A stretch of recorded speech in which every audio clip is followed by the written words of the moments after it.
Hello and welcome on my channel. स्वागत कर रहे हैं आप सभी लोगों का अपने चैनल पे। कल से मुझे बहुत कमेंट आ रहे थे कि सिलेबस जो है आप हिंदी और इंग्लिश दोनों में बनाइए, क्योंकि यूपी बोर्ड के इंग्लिश मीडियम के जो बच्चे थे उनको हिंदी समझने में थोड़ी सी प्रॉब्लम हो रही थी। और वहाँ पे क्या था कि जो वेबसाइट पे सिलेबस दिया हुआ है न्यू, वो भी क्या है पूरा का पूरा हिंदी में है, तो वहाँ पे बच्चों को थोड़ी सी समझने में प्रॉब्लम हो रही थी जो इंग्लिश मीडियम वाले हैं। ठीक है, तो उनका लगातार कमेंट आ रहा था, इसी के लिए मैंने ये वीडियो बनाया हुआ है। और अभी कुछ बच्चों का जो है कमेंट आ रहा है कि सर आप यूपी बोर्ड के क्वेश्चन पेपर्स को सॉल्व करवाइए।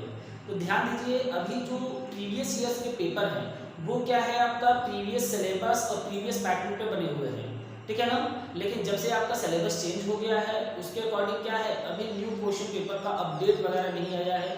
जैसे सीबीएसई बोर्ड में क्या है कि ये क्लियर हो गया है कि पूरा पूरा जो उनका एग्जाम होने वाला है वो ऑब्जेक्टिव होने वाला है। मीन्स 4 ऑप्शंस रहेंगे, जो सही है उसको टिक करना है। लेकिन यूपी बोर्ड का जो सिलेबस चेंज हुआ है उसके अकॉर्डिंग भी पेपर अवेलेबल नहीं है। तो प्रीवियस क्वेश्चन पेपर को अगर आप सॉल्व करते हो तो उसमें पुराने सिलेबस के क्वेश्चंस वगैरह दिए हुए हैं, तो वहाँ पे थोड़ी सी आपको क्या है कि जो सिलेबस है उसके अकॉर्डिंग क्वेश्चंस जो है उसको सॉल्व करिए, या तो बाकी जो अभी आउट ऑफ सिलेबस है उसको रहने दीजिए। तो उससे रिलेटेड भी मैं वीडियो आपको जल्दी प्रोवाइड करूंगा। और आज की इस वीडियो में मैंने बनाया हुआ है आप लोगों को क्या बिजनेस स्टडीज व्यावसायिक अध्ययन का जो आपका नया सिलेबस आया हुआ है वो हिंदी और इंग्लिश दोनों में मैंने उसको थोड़ा सा यहाँ पे लिखा हुआ है। उससे मैं क्या करता हूँ धीरे धीरे करके आपको एक्सप्लेन करता हूँ कि क्या क्या चीज़ें आपको पढ़नी है और क्या क्या चीज़ें आपकी कैंसिल होगी। ठीक है, जैसे अभी आप लोगों ने देखा होगा अपडेट तो बहुत से आ रहे हैं कि एग्जाम में ये हो गया, एग्जाम ऐसे होने वाला है वैसे होने वाला है, लेकिन अभी ऑफिशियल जो है अनाउंसमेंट जो है किसी तरीके का नहीं आया हुआ है। तो इसलिए आप लोग अपने दिमाग में कंफ्यूजन वगैरह मत पालिए, एग्जाम के लिए एकदम अच्छे से प्रिपेयर होइए, ठीक है। और जितना भी आपका सिलेबस है उसको बहुत अच्छे से प्रिपेयर करके अच्छे से पढ़ाई करिए, ठीक है। तो चलिए शुरू करते हैं। तो यहाँ पे क्या है जो बीएसटी का आपका सिलेबस है, ध्यान दीजिएगा, ये जो मैंने सिलेबस बनाया हुआ है ये यूपी बोर्ड के लिए है, ठीक है ना। तो यूपी बोर्ड के बच्चे इस सिलेबस को फॉलो करें, अदर बोर्ड्स के बच्चे इसको फॉलो करेंगे तो उनको थोड़ी सी प्रॉब्लम क्रिएट हो सकती है, ठीक है। तो चलिए देखते हैं। यहाँ पे पार्ट फर्स्ट जो है वो बनाया गया है प्रबंध के सिद्धांत एवं कार्य के, ठीक है। प्रबंध के सिद्धांत एवं कार्य, प्रबंध क्या होता है, किसी कार्य को अच्छे ढंग से कम लागत पे एकदम सिस्टमैटिक ढंग से करना क्या कहलाता है, प्रबंध कहलाता है, ठीक है। तो अब ये देखिए प्रबंध के कार्य का जो फर्स्ट पार्ट है उसको यहाँ पे बनाया गया, इसमें से क्या क्या चीजें आपको पढ़नी है। सबसे पहला है आपका प्रबंध की प्रकृति एवं महत्व, मतलब nature and importance of management, ठीक है। ये आपका पहला टॉपिक है जो कि आपको पढ़ना है बीएसटी के मतलब बिजनेस स्टडीज के पहले चैप्टर में, ठीक है ना, मतलब फर्स्ट पार्ट में। सेकंड है आपका प्रबंध के सिद्धांत प्रिंसिपल ऑफ मैनेजमेंट, मैनेजमेंट के प्रिंसिपल्स क्या क्या हैं ये आपको पढ़ने हैं। इसके अलावा है आपका नेक्स्ट प्लानिंग नियोजन, ठीक है, हिंदी में उसको नियोजन, इंग्लिश में उसको प्लानिंग कहते हैं। प्लानिंग मतलब होता है कि किसी कार्य को करने से पहले, ठीक है ना, मतलब कोई भी आप बिजनेस कर रहे हो, ठीक है, तो जाहिर सी बात है वहाँ मैनेजमेंट तो होना चाहिए, ठीक है। एक सिस्टमैटिक ढंग से सभी कार्य होंगे तो वो आसानी से होंगे और जो है लक्ष्य प्राप्ति वाले होते हैं। लक्ष्य प्राप्ति का मतलब यह है कि जो भी आप टारगेट अचीव करना चाहते हो अपने बिजनेस का वो आप अचीव कर सकते हो अगर आपका गुड मैनेजमेंट है तो वहां पे सबसे पहला आपका आता है क्या प्लानिंग। प्लानिंग क्या होती है कि जैसा हम लोग प्लान किए हैं, नियोजन किए हैं, योजना बनाए हुए हैं कि इस तरीके से अगर हम अपने बिजनेस को फॉलो करेंगे, ये चीजें अगर हमारे बिजनेस में रहेंगी, मतलब किसी कार्य को करने से पहले, ठीक है, कब करना है, कैसे करना है, कितना करना है, किस प्रकार करना है, किन किन संसाधनों का उपयोग करना है, ये सभी चीजें हमारी किसमें आती हैं, प्लानिंग में आती हैं, इसको नियोजन कहते हैं, ठीक है। अगला है संगठन। संगठन क्या होता है कि किसी एक व्यक्ति के द्वारा किसी लक्ष्य को प्राप्त किया नहीं जा सकता व्यापार में, हमें क्या है कुछ व्यक्तियों की आवश्यकता होती है, एक संगठन एक ग्रुप की आवश्यकता होती है। तो संगठन मतलब क्या होता है, किसी लक्ष्य प्राप्ति के लिए जो व्यक्तियों का समूह होता है वही क्या होता है, संगठन होता है, ठीक है। आगे चलिए, आगे देखिए क्या है आपका नियुक्तिकरण स्टाफिंग। स्टाफिंग हम लोग क्या करते हैं, कर्मचारी वगैरह रखते हैं, ये भी इसमें आपको पढ़ना है। इसके अलावा निर्देशन डायरेक्शन। डायरेक्शन क्या होता है, डायरेक्शन हम लोग ये करते हैं कि किसी काम को कैसे करना है ये निर्देशित करना कि आपको ये काम इस तरीके से करना है, ठीक है ना। जो एक गुड मैनेजर होता है, एक अच्छा प्रबंधक होता है, वो क्या करता है अपने एम्प्लॉयज से अच्छे तरीके से काम निकलवाता है। और काम कैसे निकलवाता है, गुड डायरेक्शन की वजह से, मतलब जैसा वो निर्देशित करेंगे सामने वाला वैसा काम करेगा, ठीक है। तो बिजनेस के लक्ष्य प्राप्ति के लिए ये भी बहुत जरूरी है। पर्यवेक्षण सुपरविजन क्या होता है ये भी आपको पढ़ना है। इसके बाद आपका आता है मोटिवेशन अभिप्रेरणा। अभिप्रेरणा क्या होता है इसको भी समझ लीजिए।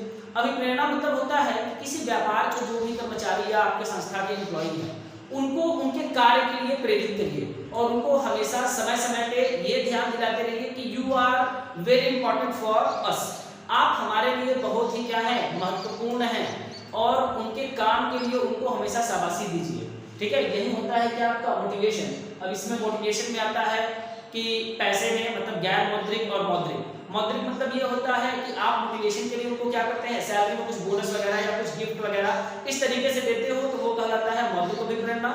ठीक है, गैर मौद्रिक मतलब आप उनको क्या करिए, बीच जब भी कोई एक मीटिंग होती है तो वहाँ पे बेस्ट एम्प्लॉय का दीजिए अवार्ड और उनको जो है क्लैपिंग कराइए सबके बीच में कि नहीं आपने बहुत अच्छा काम किया।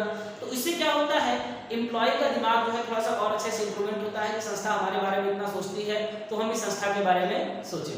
ठीक है, मीन्स वो क्या करते हैं और मन लगा के कार्य करते हैं जिससे कि क्या हो, हमारा व्यवसाय जो है क्या हो, अपने पूर्व नियोजित लक्ष्य जो उन्होंने टारगेट बनाया हुआ है उसको आसानी से अचीव कर सके। इसके बाद नेतृत्व, लीडरशिप। एक अच्छा मैनेजर क्या होता है, लीडरशिप की तरह ही काम करता है। ठीक है, एक नेता की तरह। जैसे हमारे देश के प्राइम मिनिस्टर कौन है, मोदी जी हैं, तो मोदी जी एक गुड लीडर कब कहलाते हैं, जब उनके जो मंत्रिमंडल हैं वो लोग भी क्या है उनके साथ मिलकर काम करते हैं। ठीक है, और मोदी जी अच्छा डायरेक्शन उनको देते हैं, तब क्या होता है, ये माना जाता है कि इनके अंदर गुड लीडरशिप है। ठीक है ना, नहीं तो उनके जो साथी संबंधी जो नेता हैं वो लोग खुद ही उनका विरोध करेंगे अगर वो सही काम नहीं करेंगे तो। ठीक है, तो चलिए इसके बाद देखिए फिर क्या है, संचार। कम्युनिकेशन क्या होता है, कम्युनिकेशन मतलब होता है संचार, सूचनाओं का आदान प्रदान। जाहिर सी बात है कि व्यापार में जब सबके पास क्या होगा, सही सूचना पहुंचेगी, उसके बाद ही वो लोग क्या करते हैं, अपने कार्य को सही ढंग से कर सकते हैं। तो सूचनाओं के प्रकार में भी आपका रहता है कि किस तरीके से सूचनाएं पहुंचाई जाती हैं, ऊपर से नीचे, नीचे से ऊपर, वो सभी चीजें आपके सिलेबस में दिया हुआ है। ठीक है, उसके अकॉर्डिंग आप क्या कर सकते हो, इसको पूरा का पूरा आपको पढ़ाई करना है। ये हो गया आपका पार्ट फर्स्ट। ठीक है, ध्यान से समझिएगा, पार्ट फर्स्ट ये है, अभी पार्ट सेकंड आपका बाकी है। और एक चीज, जिन लोगों को यहाँ पे कुछ अगर मान लीजिए दिक्कत समझ में आती है तो सिलेबस का लिंक मैंने डिस्क्रिप्शन में डाल दिया हुआ है, वहां से आप जाके जो है अपना सिलेबस डाउनलोड कर सकते हो और उसको जो है गूगल ट्रांसलेशन या किसी भी तरीके से आप जैसे भी चाहो उसको अपने लैंग्वेज में जो है क्या कर सकते हैं, कन्वर्ट करके वहां से भी आप अपने सिलेबस को देख सकते हो। चलिए आगे देखिए क्या है। इसके बाद ये है आपका दूसरा जो पार्ट है वो है व्यवसाय वित्त एवं विपणन। ठीक है, व्यवसाय वित्त मतलब बिजनेस फाइनेंस एंड मार्केटिंग। ये क्या क्या है इसको भी समझ लीजिए। पहले आते हैं फाइनेंस की तरफ। फाइनेंस मतलब क्या होता है, किसी व्यवसाय का वो जीवन रक्त होता है। जैसे बिना खून का इंसान नहीं चल सकता, उसी तरह बिना वित्त का कोई व्यवसाय नहीं चल सकता। ठीक है, इसको समझिए क्या होता है, मतलब व्यापार में जो भी धन की आवश्यकता होती है या जो धन या वह पैसा जिससे कि व्यापार का संचालन आसानी से होता है वही क्या है, व्यावसायिक वित्त है। ठीक है, इसमें पूंजी भी हो सकता है, लोन भी हो सकता है, दोनों चीजें हो सकती है। क्यों, क्योंकि कोई व्यापार चलता है तो ऐसा जरूरी नहीं है कि वो सिर्फ और सिर्फ क्या करे, कैपिटल मतलब पूंजी से ही व्यापार करे। पूंजी तो से वो व्यापार करते ही करते हैं, साथ ही साथ वो क्या करते हैं, मार्केट से लोन भी उठा लेते हैं या बैंक से लोन ले लेते हैं। तो वो संपूर्ण अमाउंट जिससे कि व्यापार का संचालन आसानी से हो वही धन क्या कहलाता है, हमारा वित्त कहलाता है, उसी को व्यवसायिक वित्त कहते हैं। अब इसमें देखिए आपको पढ़ना क्या क्या है। बिजनेस फाइनेंस जो पहला चैप्टर है उसमें आपका बिजनेस फाइनेंस का अर्थ, मीनिंग आपको समझना है। फिर उसके बाद वित्तीय प्रबंधन की भूमिका, वित्तीय प्रबंधन मतलब फाइनेंशियल मैनेजमेंट और इसका रोल, इसका ऑब्जेक्ट, उद्देश्य और वित्तीय निर्णय। ठीक है, ये आपको पढ़ना है। फिर इसके बाद है वित्तीय नियोजन, फाइनेंशियल प्लानिंग। फाइनेंस की प्लानिंग हम कैसे करते हैं, मतलब हमें जितने भी धन की आवश्यकता है बिजनेस के संचालन के लिए, व्यापार के संचालन के लिए, उतना धन हम लोग कहाँ से कैसे कैसे इकट्ठा कर रहे हैं। ठीक है, ये हो गया वित्तीय नियोजन में आपका आशय मतलब उसका मीनिंग और महत्व, इंपॉर्टेंस पढ़ना है। पूंजी संरचना, कैपिटल का जो भी क्रिएशन है या स्ट्रक्चर है वो कैसे कैसे आपको क्रिएट करना है, एवं प्रभावित करने वाले कारक मतलब ये इसको कौन कौन से पॉइंट्स है, कौन कौन सी ऐसी चीजें होती हैं जो कि इफेक्ट करती है। ठीक है, इसके बाद फिर देखिए क्या है, स्थायी एवं कार्यशील पूंजी। देखिए कैपिटल में क्या होता है, कुछ हमारे फिक्स कैपिटल होते हैं। फिक्स मतलब कि ये कैपिटल ब्लॉक हो जाता है और ये वर्क नहीं करता है। ठीक है, और कैपिटल का कुछ ऐसा पार्ट होता है जो कि वर्क करता है, फाइनेंस मतलब मार्केट में दौड़ता रहता है, तो वो हमारा वर्किंग कैपिटल होता है। वो भी आपको यहाँ पे पढ़ना है। ठीक है, इस हेड में व्यावसायिक वित्त में कार्यशील पूंजी की आवश्यकताओं को प्रभावित करने वाले कारक, मतलब वर्किंग कैपिटल को कौन कौन सी चीजें इफेक्ट करती हैं या क्या क्या उसकी जरूरत है, कैसे वो क्रिएट होता है, उन सभी चीजों को आपको पढ़ना है।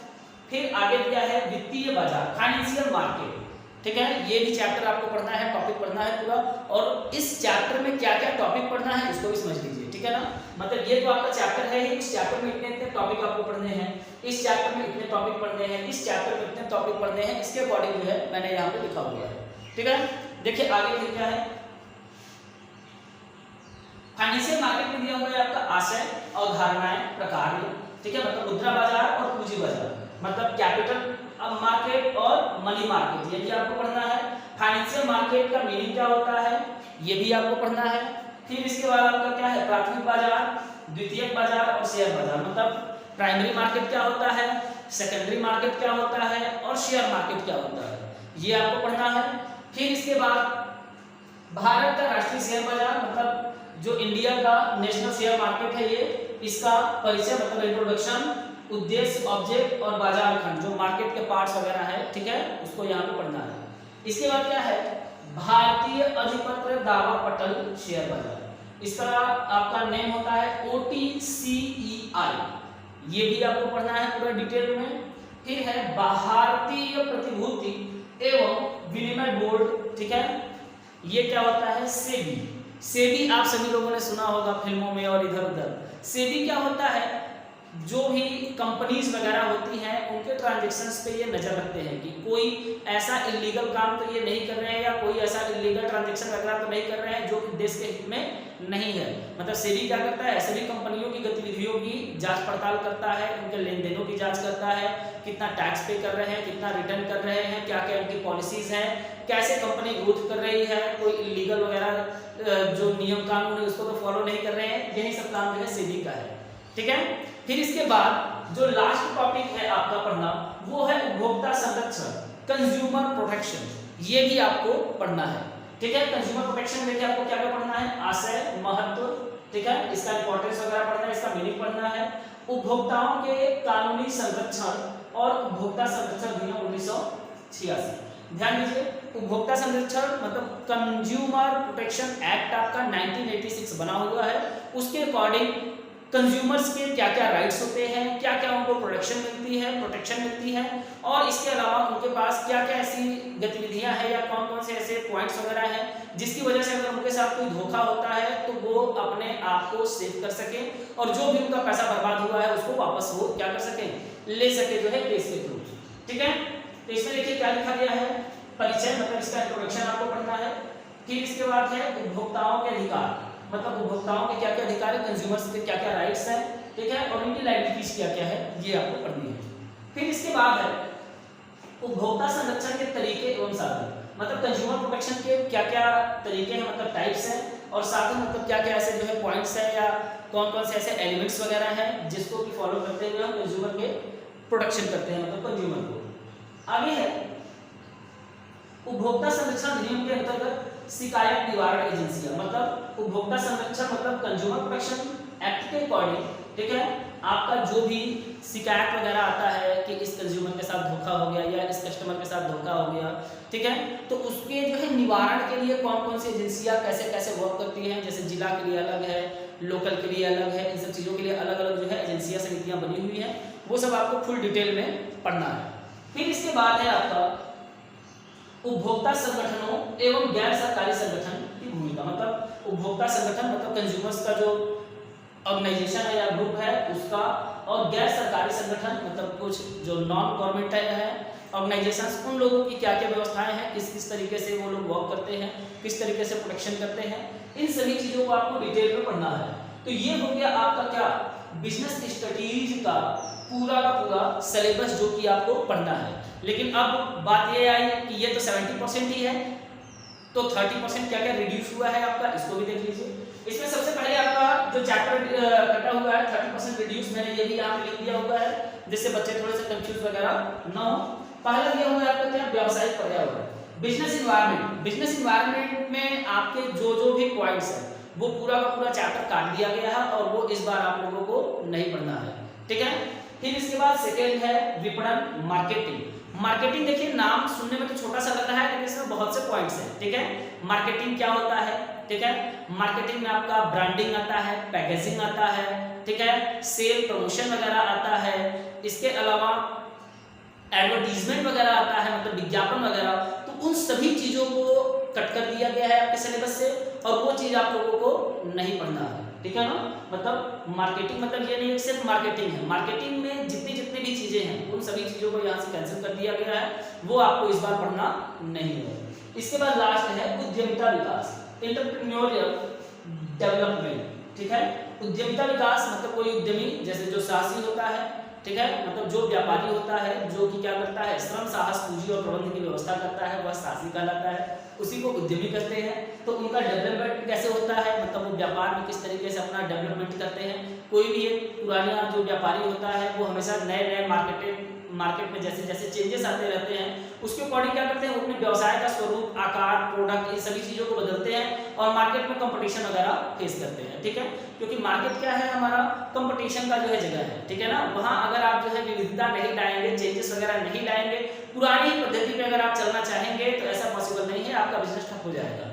मीन्स यहाँ पे क्या है, डेवलपमेंट का मतलब यह है कि हमेशा जो है जैसे जैसे मार्केट बदल रहा है उसके अकॉर्डिंग क्या करना है, अपने आप को चेंजेस करने हैं। लेकिन ये भी इस बार कर दिया है और इस बार आपको पढ़ने की जरूरत नहीं है। तो ये आपका फुल सिलेबस है, जिसको नोट डाउन करना है वो नोट भी कर सकता है, और जिसको डिस्क्रिप्शन से जाकर डाउनलोड करना है वो डिस्क्रिप्शन में जाकर डाउनलोड कर सकता है लिंक के थ्रू, ठीक है। तो अगर यहाँ पे आपको वीडियो पसंद आया है तो वीडियो को लाइक करके, चैनल को अभी तक सब्सक्राइब नहीं किया है तो चैनल को सब्सक्राइब करके नोटिफिकेशन बेल पे जाके ऑल को क्लिक करें, जिससे कि हमारे चैनल के सभी लेटेस्ट वीडियो आपको आसानी से मिल सके। नेक्स्ट वीडियो में मैं आप लोगों को बताऊंगा इकोनॉमिक्स के थ्योरी, मतलब जितना भी सिलेबस है 2022 में जो आपका एग्जाम होने वाला है उसमें क्या क्या चीज़ें पढ़ने वाली है, ठीक है, और क्या क्या चीज़ें कैंसिल हो गई है, ठीक है। इसके अलावा अभी आप लोगों का एग्जाम आने वाला है, तो उससे रिलेटेड आप लोगों को क्या क्या पॉइंट्स, क्या क्या टिप्स देने हैं वो भी मैं आपको नेक्स्ट वीडियो में बताऊंगा। तो अभी के लिए बस करते हैं, और वीडियो पसंद आया है तो वीडियो को लाइक करके चैनल को सब्सक्राइब